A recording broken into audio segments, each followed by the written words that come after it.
Vamos lá, pessoal, está iniciando aí a segunda parte de eletromagnetismo. Beleza? Então vamos começar aí falando dos fenômenos.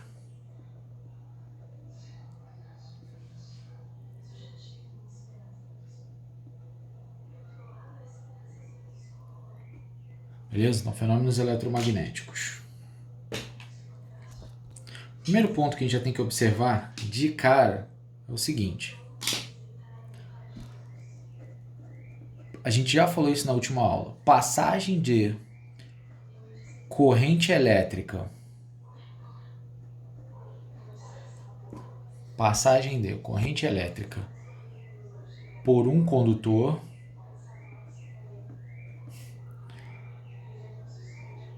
provoca a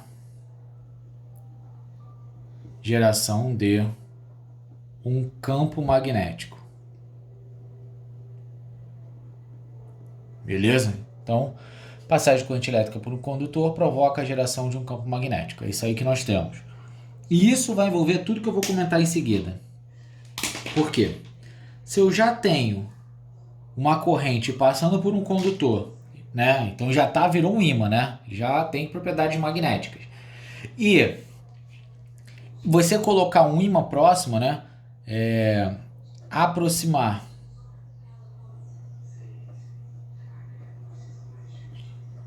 um ímã da situação anterior,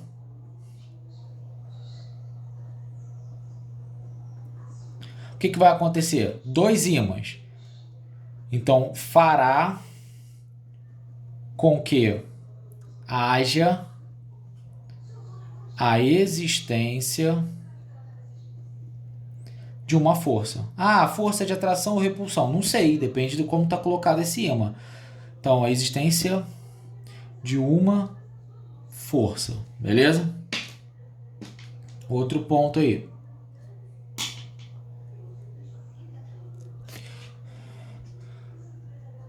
Fluxo magnético variante provoca a geração de corrente elétrica. Então esses são os pontos aí importantes, né? Se você ficar variando o fluxo, aparece aí uma corrente elétrica nesse momento.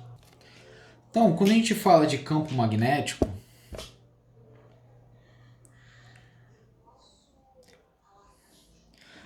foi percebido aí com o tempo que esse campo, o sentido dele depende do sentido da corrente elétrica.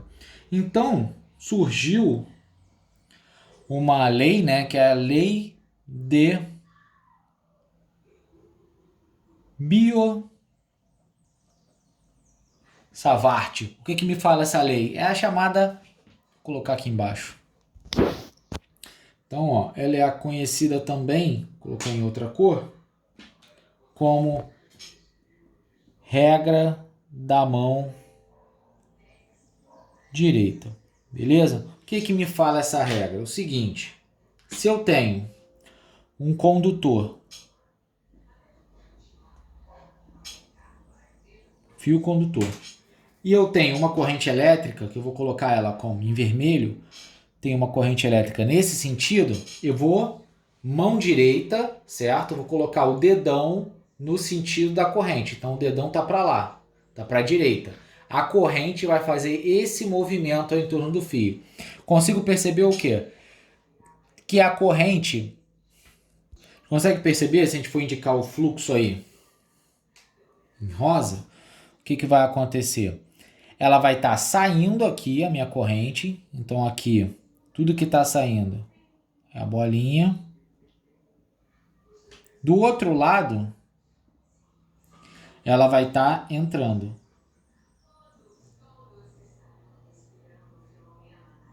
Beleza? Ainda falando sobre essa lei, a gente consegue descrever uma importante relação, né? Se a gente pegar o valor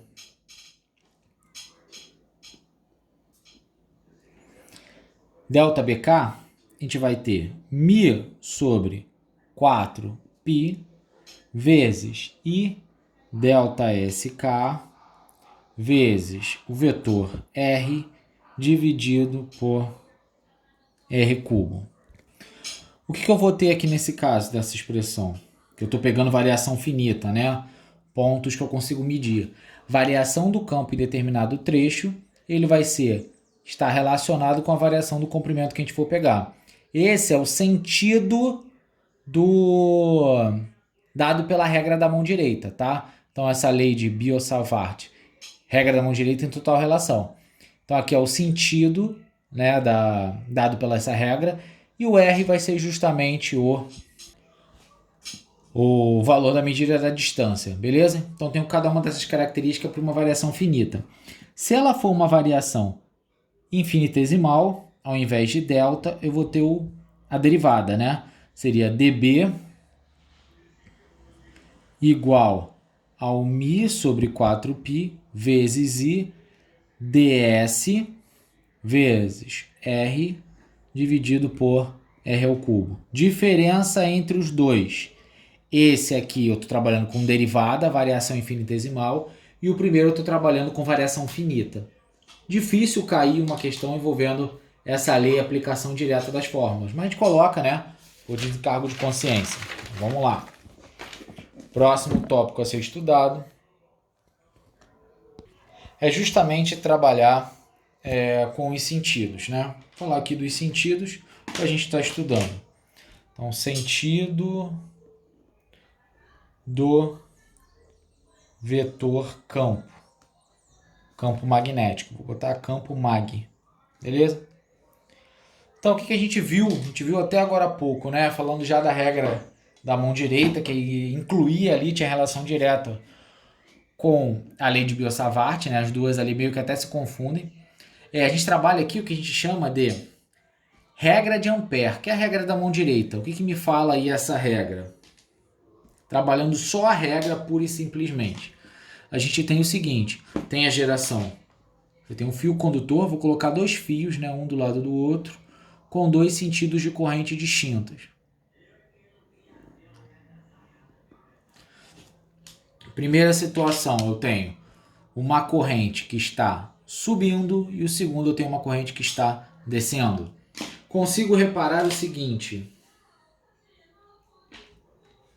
Pela regra, coloquei o dedo, eu sei que meu dedo está apontando para dentro do caderno aqui, ó, então está entrando à direita, tá certo? Então o meu está entrando à direita, lembrando que a representação do entrando é assim, né, o xizinho. E eu sei que ele está saindo desse lado, à esquerda, então a representação é a bolinha. Beleza? Olha para esse caso aqui agora, ó. Tá descendo, então ele está entrando aqui, está saindo do outro lado. Beleza? Então a representação é de acordo com as correntes. Beleza? Então no primeiro caso ali a gente tinha o fio, né? Vou colocar aqui no segundo caso, campo da espira circular. Beleza? Então campo da espira circular.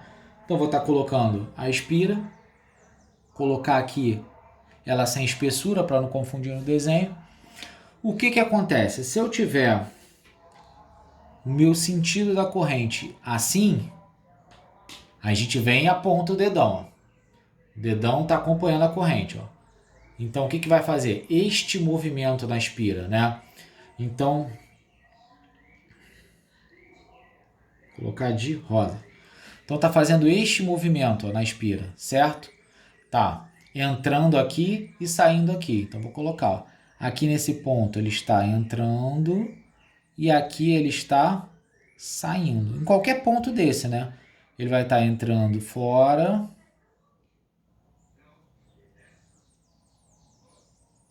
e vai estar saindo por dentro. Então eu consigo perceber. Se eu colocar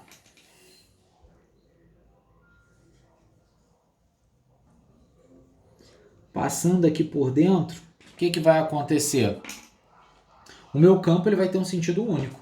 Então o meu campo ele vai estar sempre para cá, ó. Beleza? Consigo perceber que está sempre saindo aqui, né? Então tá sempre saindo. Então eu tenho já uma direção e sentido para o meu campo. Dessa forma, eu já consigo colocar a formulazinha do campo, né? Meu campo B, ele vai ser o Mi vezes o I dividido por 2R. Mi a gente já sabe quem é, né? Que é o permeabilidade magnética, o I é a corrente, e aqui o R é o raio, né, dessa espira. Beleza? Então, quando a gente fala da espira, vamos colocar aqui embaixo, a gente tem duas situações aí para a gente determinar o polo. Vamos lá. Colocar as duas espiras aqui.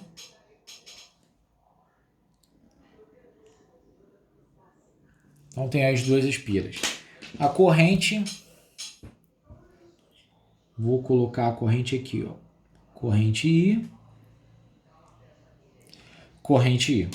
O que isso vai significar? Se essa corrente está para cá, ó, coloquei o dedão, ela está entrando do lado de fora e saindo dentro. Então aqui dentro você vai ter saindo. E nesse segundo caso, ó, ela está saindo fora e está entrando dentro. Dentro da espira. Onde o campo está saindo? Onde o campo está saindo? É chamado de polo norte. Onde o campo está entrando é chamado de polo sul, como a gente já viu. Tá certo? Polo sul e polo norte. Vou falar rapidinho aí da nossa bobina chata.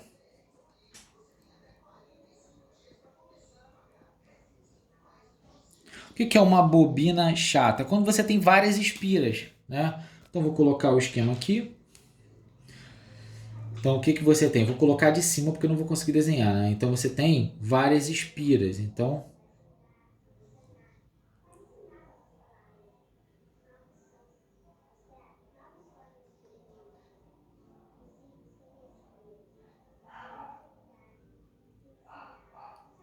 certo? Então você tem várias espiras. E obviamente aqui nesse caso, você tem a circulação de uma corrente. Tem a circulação de uma corrente que ela está assim. Essa corrente. Dessa forma você consegue descrever, né? Ó, o campo está dentro para cima, ó, aqui é o campo. Beleza? Como são várias espiras, é natural perceber que a fórmula do campo de uma bobina chata, ela vai ser N, número de espiras, né? Vezes a fórmula de uma espira. Mi sobre 2R. Essa é a fórmula da nossa bobina chata. Beleza? Vamos avançar para continuar vendo aí. Está falando um pouco da circulação e a lei de Ampère. Essa parte ela cai mais nas provas aí, circulação.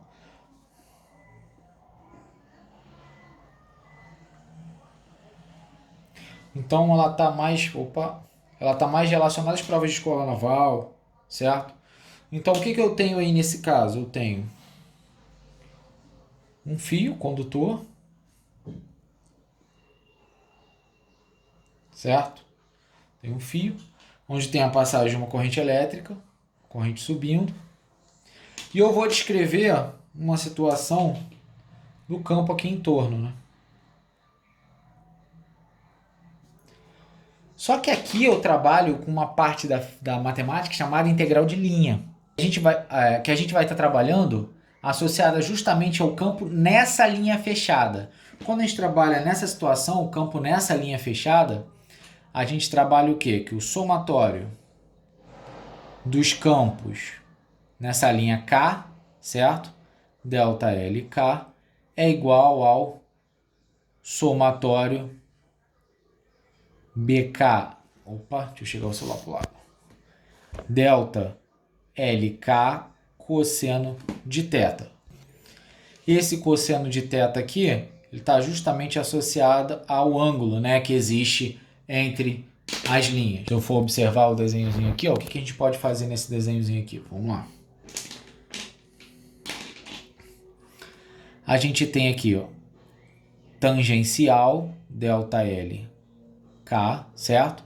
E você tem essa medida do campo, que seria a medida do campo ΔBK. Θ seria justamente o ângulo entre essas duas, como se a gente fizesse uma decomposição vetorial para criar essa circulação. Dessa forma, a gente pode, né, calcular esse valor, se a gente estiver medindo ali, por exemplo, o valor infinitesimal, tiver com uma função derivada, a gente integra, que seria uma integral chamada integral de linha, nesse comprimento, certo? Isso vai dar o μ, que é permeabilidade magnética, vezes o I interno. Chance de cair isso numa prova que não seja da escola naval, IME ou ITA, quase zero, chance muito pequena. Se for fazer escola naval, tem que tomar um cuidado maior quando eu adoto esse trecho. Então, saindo um pouco da parte viajante aqui, vamos calcular o campo magnético em condutor retilíneo, que é o caso clássico, né? Eu tenho um condutor que ele vai ter aí um sentido para a corrente, beleza? Então, para a gente calcular esse campo, essa fórmula é importante, não é igual a essa aqui, tem casos muito específicos, essa aqui é direta. Então, é o μ vezes I sobre 2πr. Fórmula importante, porque eu trabalho com condutores. Tome cuidado. Um é espira, bobina, que são fórmulas parecidas, e agora a fórmula mudou de campo, porque agora eu estou trabalhando com outro tipo de condutor. Condutor em linha reta, né? Condutor retilíneo. Vamos falar então do campo magnético no interior do solenoide. O solenoide, ao contrário da espira, né? A espira é chata, ela é toda grudadinha. Aqui no solenoide, ela tem uma certa distância, né? Então o solenoide, eu trabalhando com isso aqui, tem uma distância entre essas conformações. É diferente da espira, que é tudo enrolado juntinho, tá? Então quando eu trabalho nesse caso do solenoide, a medida do campo magnético, ela será μ vezes a corrente, vezes o número, né? Dividido pelo comprimento, certo? Onde o meu N é o número de espiras do solenoide, né? O número de vezes que eu faço isso. A fórmula mudou, porque agora elas não estão juntinhas, tá certo? E L é justamente esse comprimento. Isso aqui é como se fosse a fração, né? Com o número de espiras por comprimento. Então isso aqui é o que ajuda a fazer essa relação de proporção. E outra coisa, o campo magnético fora do solenoide é igual a zero, tá? Então vamos colocar essa observação. Campo fora, ele é igual a zero. Só vai ter campo dentro do solenoide, tá? Ele vai ter campo aqui dentro. Isso aqui tem campo. Fora não tem campo magnético. O campo magnético do solenoide, ele se associa aí de forma muito parecida, né? O que acontece na corrente. Quando eu coloco a minha corrente aqui assim, ó, passando nesse sentido aqui, o que vai acontecer? Regra da mão, ó. Ela vai estar saindo aqui fora e entrando dentro do... Ela vai estar indo para lá, né? No interior do solenoide, certo? Então esses campos acabam se somando e esse aqui é o resultante. Então quando eu tenho a corrente nesse sentido, o campo vai estar aqui, o campo vai estar saindo daqui e entrando aqui. Então eu posso afirmar que aqui eu tenho o polo norte e aqui eu vou ter o polo sul da meu solenoide. Então vamos seguir, falar dos dois últimos pontos aí dessa parte inicial de eletromagnetismo. Então vamos lá, falar rapidinho do nosso eletroímã. Então o nosso eletroímã, o que ele é? Ele é uma bobina, certo? Uma bobina enrolada em torno de um núcleo. E esse núcleo tem que ser ferromagnético, né? Que é aquele que se alinha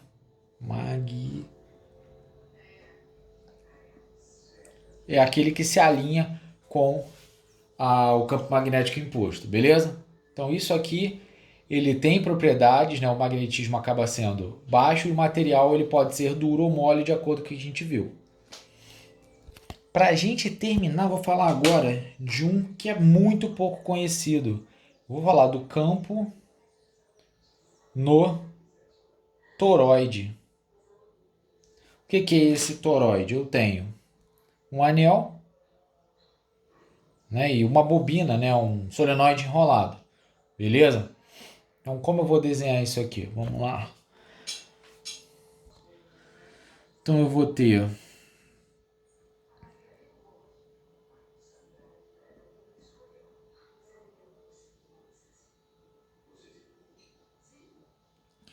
então, ó, você tem um solenoide, né?